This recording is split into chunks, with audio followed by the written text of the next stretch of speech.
Bitter criticism. So today we have problems. I mean, it's the first time ever. It's the first time that this line, this emergency track,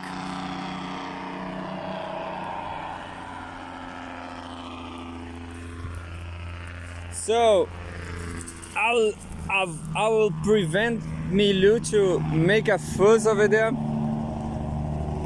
Murcia already noticed that something different is happening, but Murcia is not so. Murcia is not so bad. Milu is bad, you know. Milu will go to fight the truck drivers. So bitter criticism.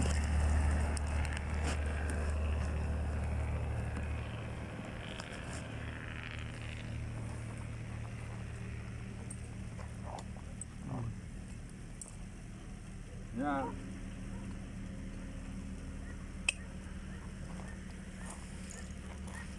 So bitter criticism with the dogs, and I had this idea that the last time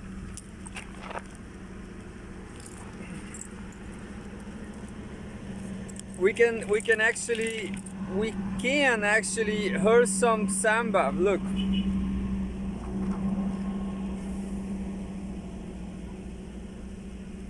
Oh, just a second.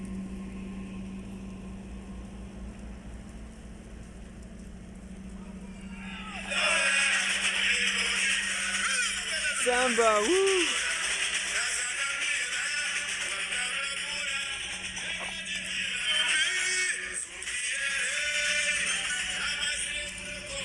Carnival is coming, people. Carnival is coming. Carnival is great.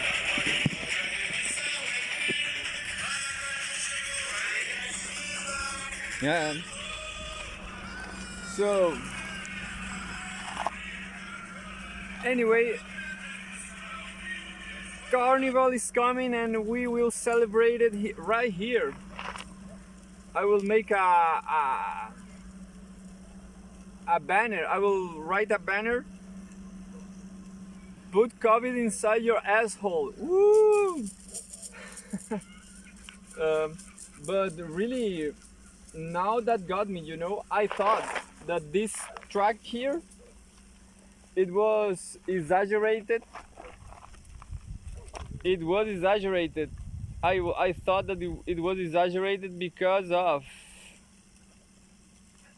it's too large, but the truck is in the middle, so it's not so exaggerated, you know.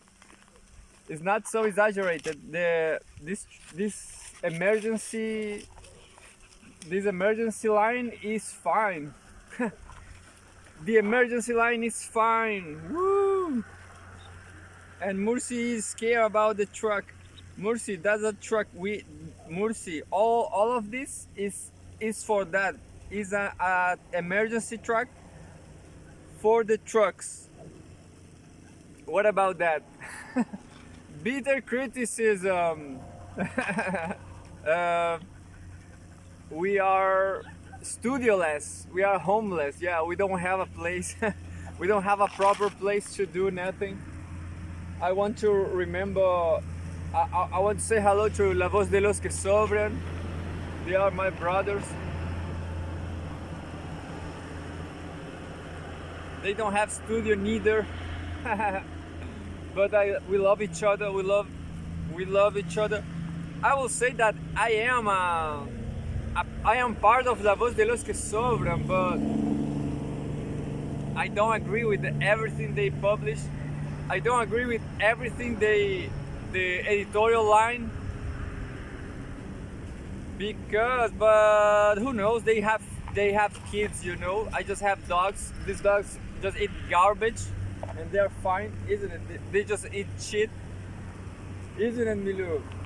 Stop eating shit. But they have kids, you know, so they have to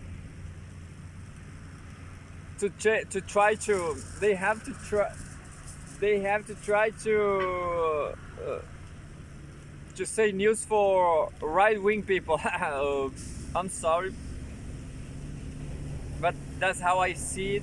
But I don't care. I just quit on Chile, you know. I don't care anything. I don't care anymore about Chile. So there's Mursi trying to impress the truck drivers. So anyway, we have, I guess I will just finish the, I don't know if I will finish the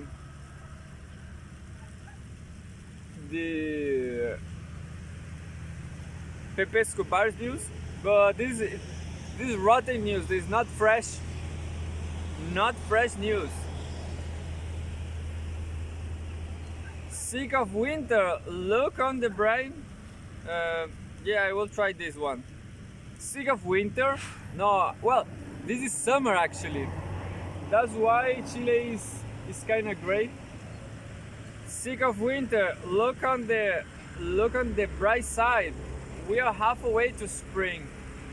Denis Marcero, digital journalist, on January 11th, 3 days ago. Eat more garbage, baby. Do you want more garbage? Do you want more shit? The shit flavor on the morning. Nah. Sometimes Milu eats shit, you know, sometimes.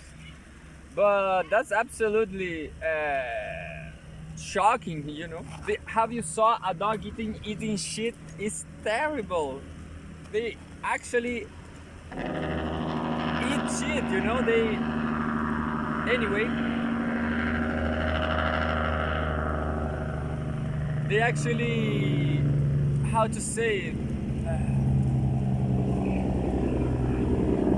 they chew and then they throw the shit for the stomach. I don't remember how to say how to proper send something to your stomach. I don't remember, but this is what they do with shit.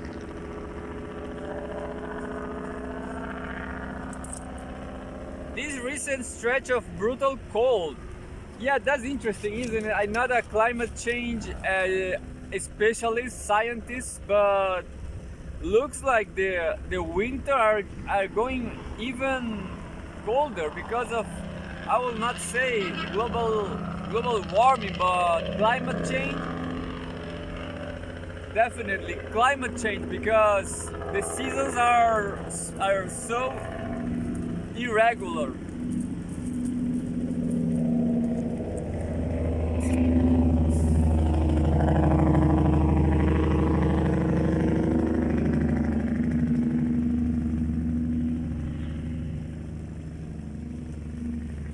This recent stretch of brutal cold and intense snow left many Canadians feeling for the warmth and sunshine of spring.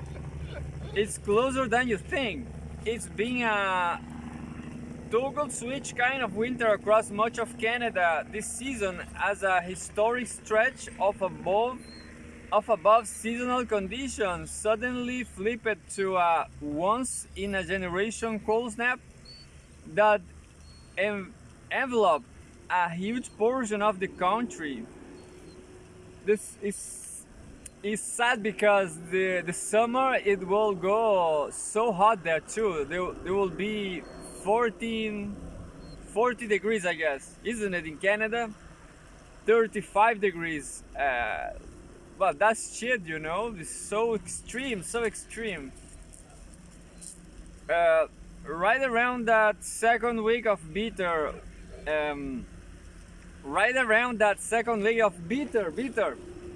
criticism. Well, I am supporting Canada now. I'm not criticizing. Right around that second week of bitter wind chills and snow squalls is when is when even the hardest winter lovers begins thinking fun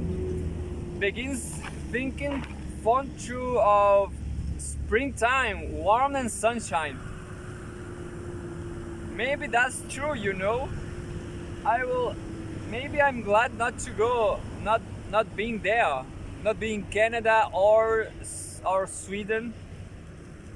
But Canada, I guess, is worse because of continentality, because they don't have the sea regulation. They don't have any warm stream, any warm oceanic stream.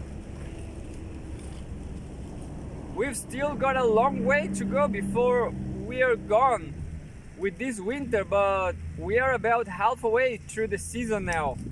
And you can find plenty of good news and positive steps if you look around.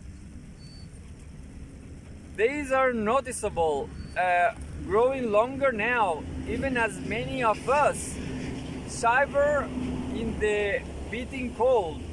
One of the changes we can see and feel is the length of the day growing bit by bit. Most major cities across Canada will gain about an hour of daylight over just the next 3 weeks. Yeah, because of the latitude. This happened here in Chile too. We are in summer now, so the days, well, now autumn is coming there, I guess. Yeah, the days about 10 p.m. is still day, you know, but now it's kind of nine and a half. Toronto will gain about 50 minutes of daylight between January 5th and February 10th as the city's sunrise moves 22 minutes earlier in the day and the sunset slips back by 28 minutes. Hey, the bus is very stuck there, you know. The truck is stuck there. There's no way to go away. Folks farther to the north will see a more dramatic shift as the sun's rays inch higher in latitude over the next few weeks. Content continues below. Calgary is on track to gain 67 minutes of daylight by the second week of February, with much of the change arriving thanks to the sunset moving from 5:06 p.m. to 5:44 p.m., providing just enough daylight to take a refreshing walk around the block after work. Temperatures start to slowly rise from here. All that extra sunlight spilling into the northern hemisphere will gradually help to warm the atmosphere and force the early days of spring-like weather to creep north towards the border. It may not feel like it right now much, but most folks across Canada are either near or in the seasonal dip in average high and low temperatures. The later half of January is historically the coldest part of the year for most of the country. Eastern Canada winter averages seasonal high temperatures in the Greater Toronto area typically bottom out around -2 degrees Celsius by January 20, before slowly rising over the following days and weeks. Well, this is happening all the years, I guess. It's getting worse and worse, getting extreme. That's it. Global change, global extreme change. global extremists change. Uh, Western Canada winter average daytime temperatures on the prairies begin downdling back towards the freezing mark through February into March. Helping matters along this year is a strong El Nino in the eastern Pacific Ocean that's kept an above seasonal pattern dropper across much of the country through the first half of winter. Despite the recent cold snap, this warmer pattern will continue flexing its influence in the weeks ahead with above seasonal temperatures for millions of Canadians. And I was listening a podcast, and the specialist says that El Nino is also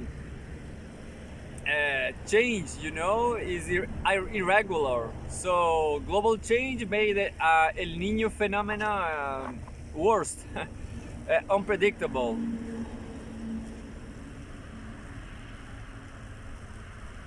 Content continues below. Hints of spring soon creep toward the border if you are looking for even more solid signs of spring. Just take a peek south of the border. We can track the progression of bona fide springtime patterns and temperatures by watching how animals and plants respond to the changes. Atmospheric moisture, spring pepper frogs being singing their distinctive song across the southern U.S. as early as the first week or two of February. The first blooms start from snowbirds down in Florida and Arizona in February before steadily marching north toward Canada. Rising temperatures over the southern half of North America will force the jet stream to begin migrating north as well, which can allow for more robust storms to track through Canada. This can help pull warmer temperatures and playing all rain farther north. Winter is still a long way from over while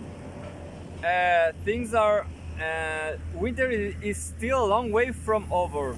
While things are on the upswing here, in the second half of winter, the cold season itself is far from over. We've still got a long way to go before we've shaken the winter blues for the year. Folks across interior sections of Western Canada don't see seasonal high temperatures climb above the freezing mark until February and March. Some of the worst snowstorms of the prairies occur during the late winter and early spring, fueled by the same Gulf moisture that brings warmer temperatures and rainfall to the south and east. Snow is still common across most of Canada's major cities well into astronomical spring. Ottawa, Montreal, Halifax, and St. John's all average double-digit snowfall totals during the month of April. We're about 50% of the way through climatological winter. A cold wind's still blowing, but fear not. There's sunlight on the horizon. Well, this news is just to practice my English, but because this happens all the years, the same thing. But maybe it's getting worse. The cold is getting colder, and the cold is getting colder, and the heat is getting hot. Isn't it, Mursi? What do you say? Do you want to go to Sweden, baby? No, leave me alone. Leave me here. I prefer starve. Yeah. That's what will happen to you, Mursi. Unfortunately, because of imperialism, because of um, geopolitics. And then I have more news. Four words you need to use to get a higher starting salary. Well, that news I don't know where what it came from. It was locals. No, it was sick of winter. Look on the bright side. We are halfway to spring. I don't know where I take this from. Maybe it was CNBC. Maybe it was CNBC or something. So, four words you need to use to get a higher starting salary. Woman in interview, Canva, fairy got boss staff, profile picture, VIP, Laura Brownie, 524. I don't know where I take this neither. Maybe I guess this is from CNBC. All this is kind of CNBC. CNBC pays to show the news to me, and here I am reading the news. So sponsoring content on Facebook pays off, I guess. I help women get more of what they want at work. June 14th, 2022. Look, this is 2 years ago. Maybe all things change, I guess. Welcome to Very Good Jobs. We are the largest online career community helping women achieve their career goals, gain access to articles, jobs, events, and a supportive network of women and allies. That's what I fear about. Mursi! So that's Mursi fighting the truck drivers. I love what Mursi uses. She did that. Woo woo woo woo woo. She's like a beagle. She's like a beagle. Can you hear? Like woo woo woo woo woo woo woo woo woo. Venga, Mursi. And well, Mursi is fierce. Ay, no, sale, sale para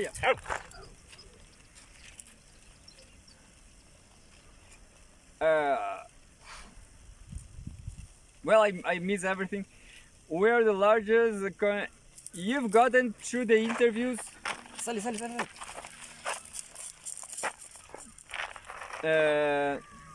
You've gotten through the interviews. You are excited about the position, and they finally make the offer. You want to make it right away, but you wonder if you should try to negotiate. You absolutely should try to get the highest starting salary you can, and you can with one simple sentence. When you get the salary offer, thank the other person and reinforce why you are the right choice for the job. Then pause and say these four words. Is there any flexibility? Is there any flexibility? Mark Zuckerberg. Then stop talking. When we are nervous, we may keep talking and say things that aren't helpful and ruin our case. If you don't stop yourself, you might say something like, "Of course, I love the job. I'll take it no matter what the salary is." Instead, just wait for the other person to talk, even if it feels uncomfortable. Just wait. If you are talking to a recruiter, their answer may be that they don't know. If they say that, all you need to do is respond with a simple, "Would you please check and get me back and get back to me. Yeah, sounds pretty neutral, you know. Yeah, you definitely should be neutral, or yeah, you should be Jew. You should be robotic, you know. You should be robotic. You should be impersonal. Stay. You should be financial. Yeah. Stay positive and let them know how excited you are, but don't accept until they let you know if the salary is negotiable. You have the most salary leverage before you have the most salary leverage before you start job. Use it. I gave this service last year to someone who was extremely uncomfortable with the idea and questioned if it if if it was really okay to ask for more money. I was quick to tell her eyes, it is okay to ask and you need to try. She decided to say the four words. Is there any flexibility? And got an extra 5,000. Well, that's a lot, isn't it? Sometimes the recruiter's response will be immediately positive when you ask. This happened to someone I was helping a few months ago. She was applying for a government job and didn't think that there was any flexibility, but she decided to try. As soon as she asked, the interviewer said, "Of course, there's flexibility." This led to a 15% increase in starting salary. Well, sounds great, but is this realistic? Who knows? Well, this episode is not critic at all, you know. It's not criticism. It's just entrepreneurship. Entrepreneurship. When the person was telling me about it, later, she shared that it was kind of annoying. She said that if there was flexibility, why didn't the interviewer just tell her? Why did she have to ask? Yes, that will make it so much easier, but the fact is that interviewers don't feel it's their job to tell you that there may be more money available because capitalism. Because capitalism. Murci, vem aqui.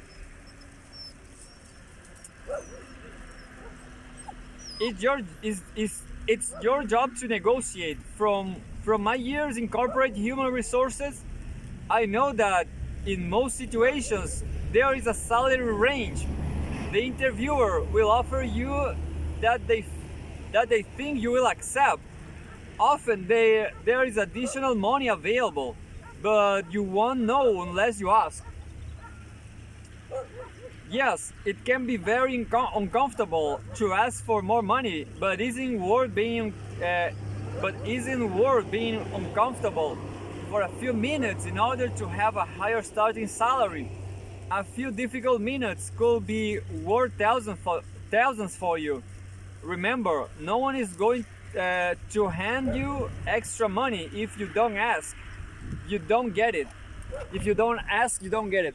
Well, that sounds I'll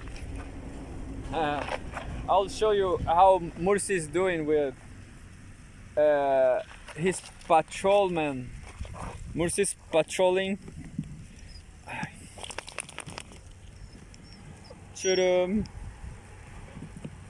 So Murci is there with the trucks. Yeah. And we will do a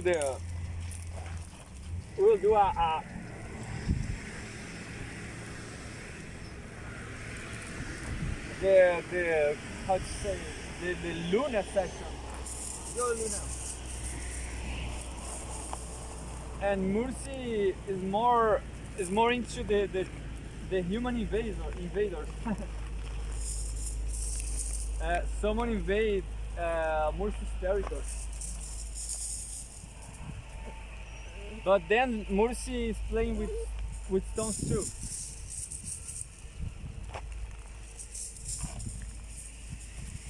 Yeah, I will not throw a bunch of stones because the truck drivers will think I'm a crazy guy. How they discover that?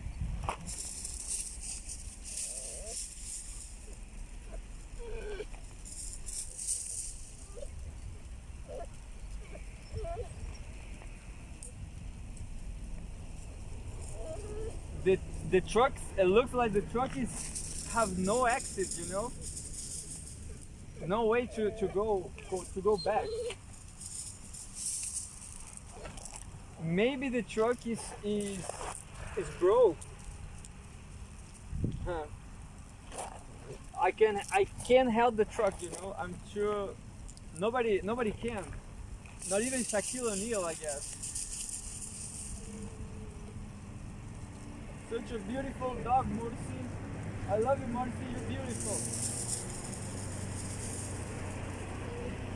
So Mursi didn't like the truck invading her territory.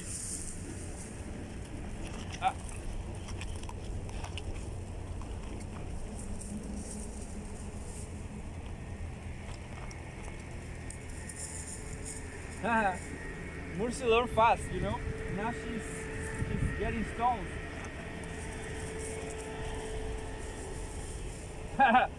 She catch the. Did you saw? Mursi catch the stone. Anyway, so here we go. Here we are with the truck. Yeah. So the safety line is working. The truck is safe. It's broke, but it's safe. Imagine not having this truck. That truck will definitely completely destroy someplace downhill. So we have more news. Today I will not do my yoga because I'm ashamed of the truck driver. No homo.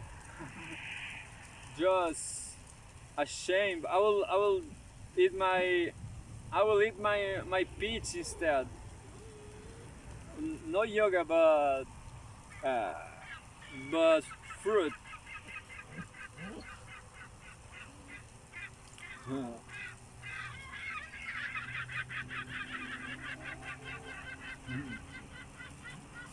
The peach is great.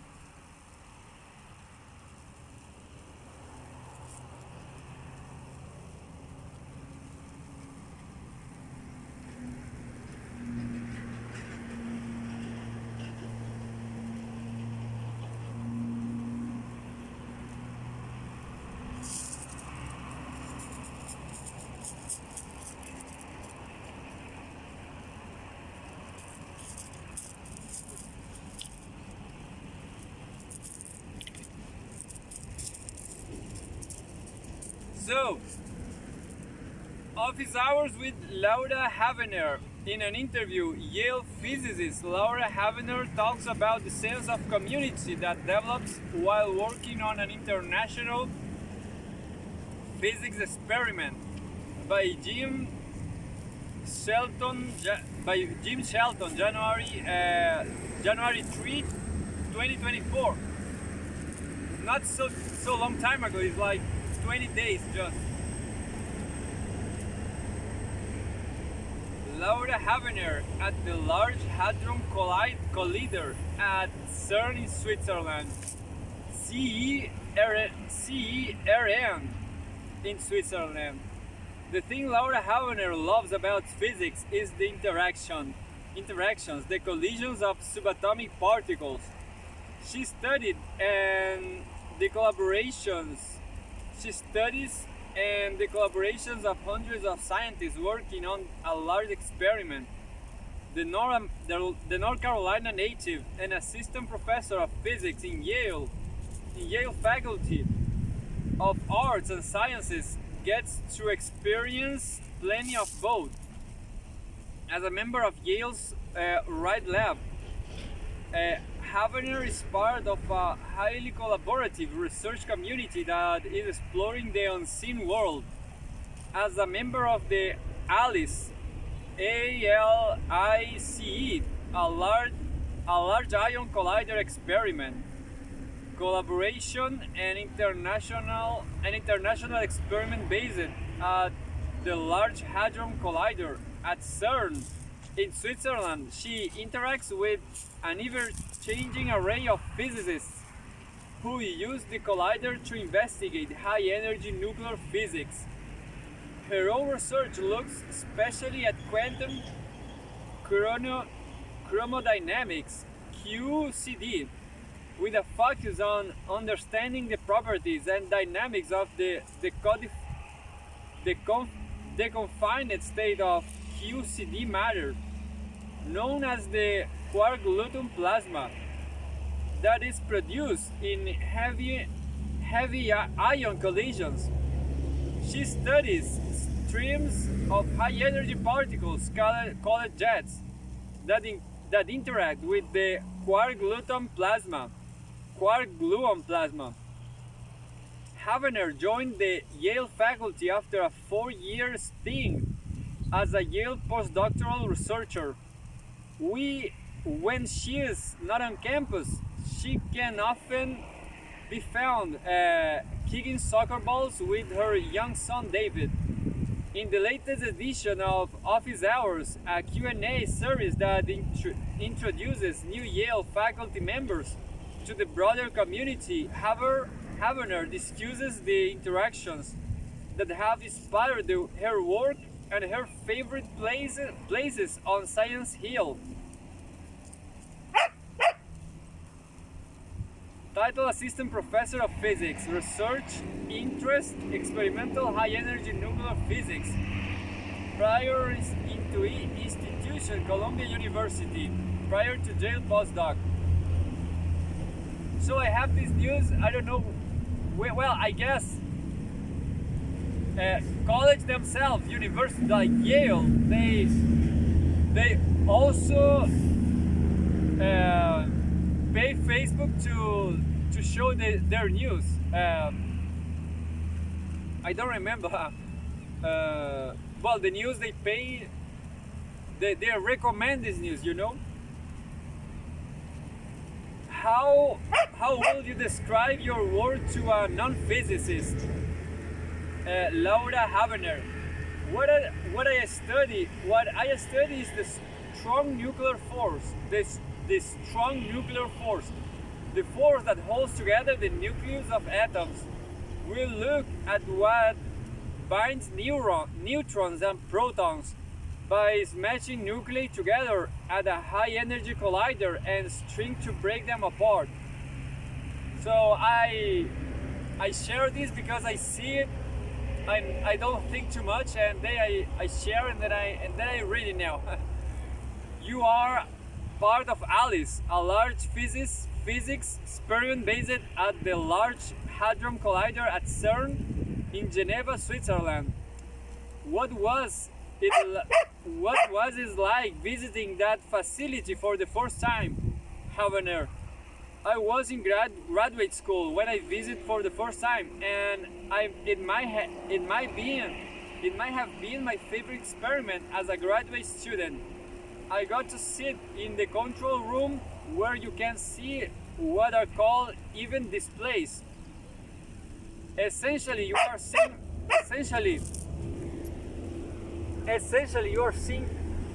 particles.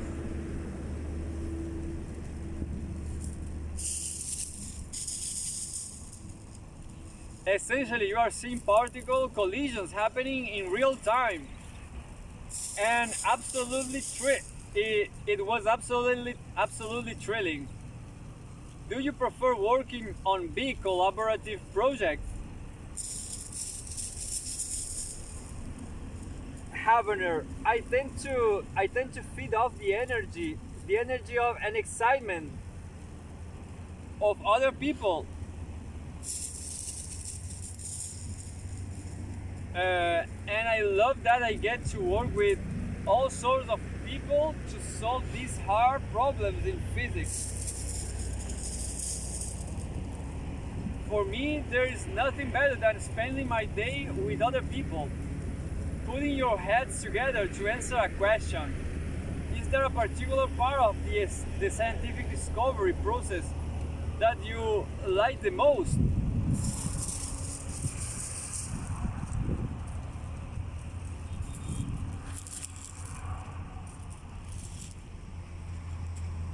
However, yes, it's when you see something in the data that is unexpected.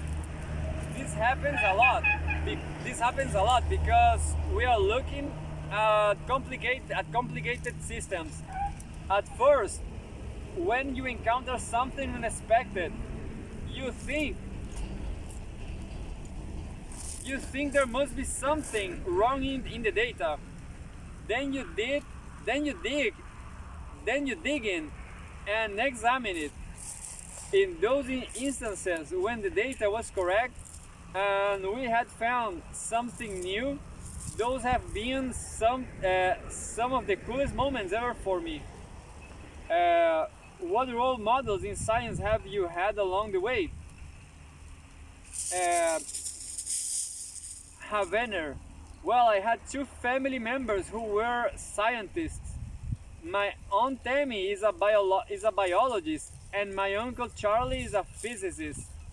So the idea of being a scientist wasn't mysterious or unusual to me.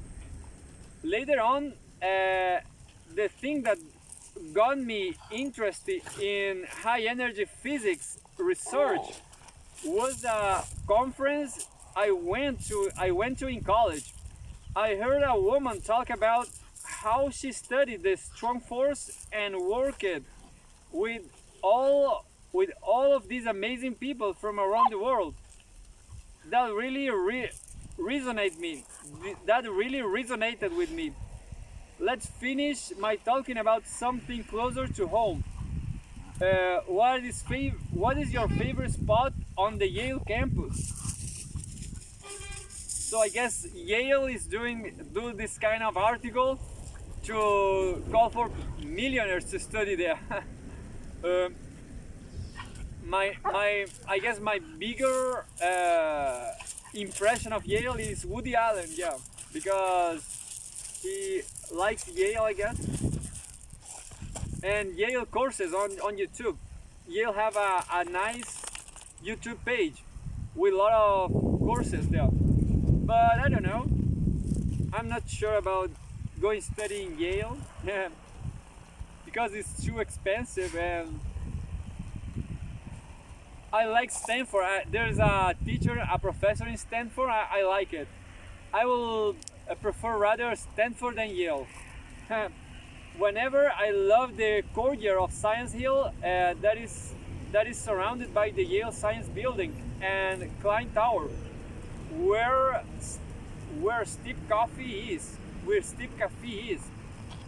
I love having lunch there in the summer. Another spot I like is a few steps off that courtyard, where you can look up and see East Rock in the distance. This was science and technology.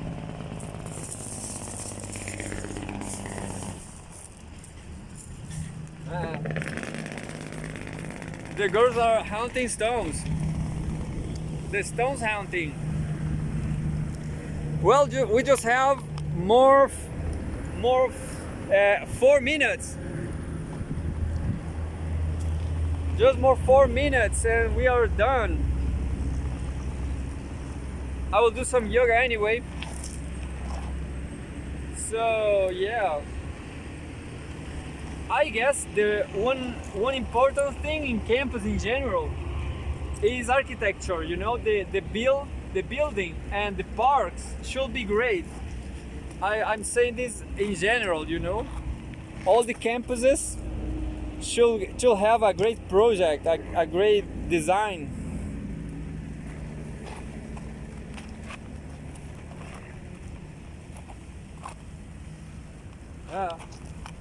Because you boys, you will fight the innocent people.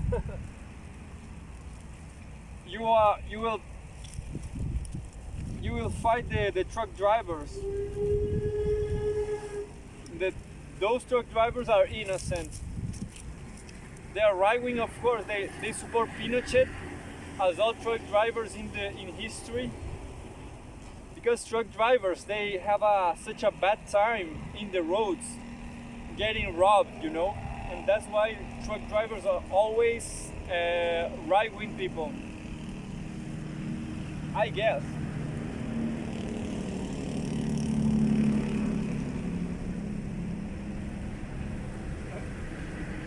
So why not to let the dogs to go to fight truck drivers, isn't it?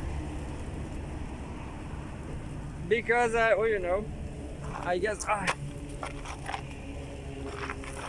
because those truck drivers are innocent. Well, because I'm a peaceful guy. Ay, Tommy, ya, pues, Tommy.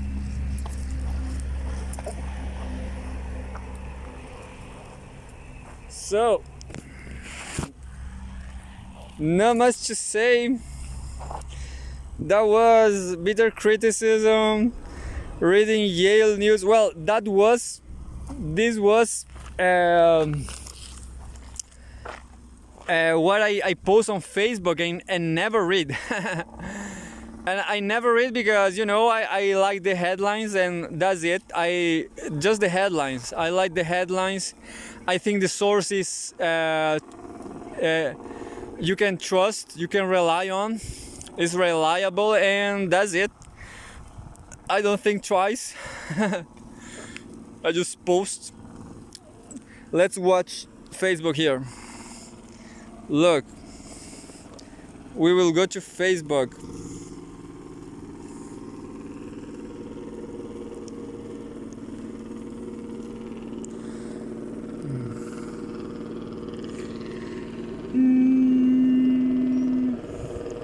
Ta-da!